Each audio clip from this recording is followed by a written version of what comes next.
You know that feeling when you get a brilliant idea for an invention, like a robot or some kind of smart home gadget, maybe even your own personal arcade machine? Well, the power to actually build that stuff is way more accessible than you think. And it all starts with this tiny, super powerful computer that's honestly changed the game for makers everywhere. It's pretty wild to think about, but the very first computers were absolute monsters. We're talking colossal machines that took up entire rooms and needed whole teams of people just to run them. They were powerful, for sure, but they belonged to governments and giant corporations, completely out of reach for regular people. Okay, now let's fast forward to today. Everything has changed. We've got computers so small and so cheap, you can literally hold one in the palm of your hand. And there's one device in particular that has totally revolutionized what's possible for students, hobbyists, and inventors, and that's the Raspberry Pi. See, this isn't just about shrinking technology. It's about making the act of creation available to everyone. The Raspberry Pi isn't just another piece of hardware. Think of it more like a blank canvas for your imagination. So what is it exactly? Well, imagine a full miniature computer.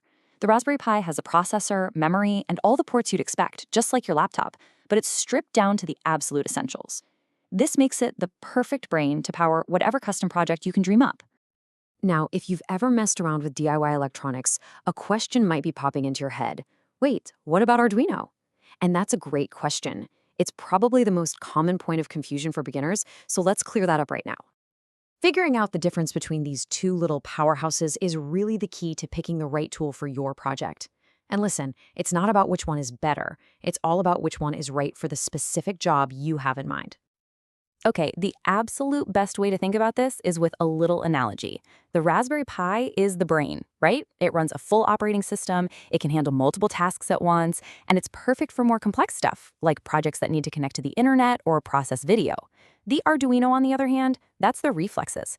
It's a microcontroller, which means it does one thing, and it does that one thing incredibly well. It just runs a single piece of code over and over again, which is perfect for simple, repetitive tasks like blinking a light or reading a sensor. Brains and reflexes. So, you've decided you need the brain power of the Pi? Awesome! Getting it up and running for the first time might sound a little intimidating, but I promise you, it's actually super straightforward. It really just boils down to three main steps. First, you'll put the operating system on an SD card. This little card acts as the Pi's memory. Its hard drive, the whole shebang. Second, you just plug in your stuff, a keyboard, a mouse, a screen. And third, you plug in the power and watch it boot up. You'll see a desktop just like any other computer.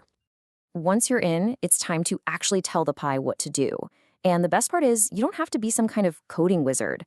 Languages like Python are incredibly easy for beginners to pick up, but they're also powerful enough for really advanced projects.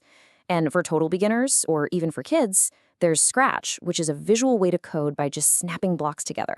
It's awesome. Okay, this is where things get really, really cool. A computer's great, but a computer that can actually interact with the physical world around it, that's where the magic is. And to do that, we need to give our Pi some senses and some muscles. First up, we've got to give our Pi senses. And that's where sensors come in. These are little electronic parts that let your project see or hear or feel what's going on. They gather all sorts of data, like temperature, motion, light levels, you name it. But, just sensing things is only half the battle. To actually do something with that information, your project needs muscles. We call these actuators. They take commands from the Pi and perform a physical action. Boom, light up an LED, whir, spin a motor, beep, make a sound. It's the senses and the muscles working together. So, a project that can sense its environment and then react to it is already amazing. But what if that project could communicate with other devices, and even the internet? Well, that just opens up a whole new universe of possibilities. Your Pi has a bunch of ways it can talk to the world. You've got your standards like Wi-Fi and Bluetooth, which you already know. But then there are these specialized protocols.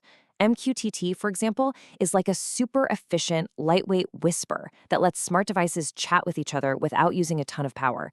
And LoRA is for sending tiny bits of information over really, really long distances.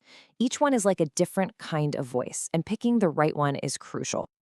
So, when you take a brain and you give it senses, muscles, and a voice, You're stepping into the incredible world of IoT, the Internet of Things.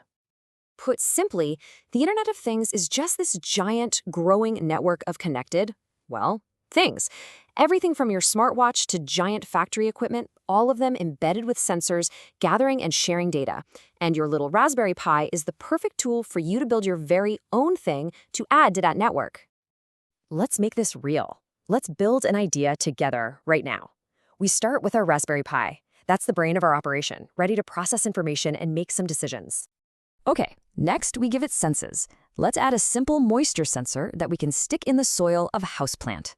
Its job is to constantly check how wet or dry that soil is. Then, let's give it a voice. We'll connect our Pi to our home Wi-Fi network.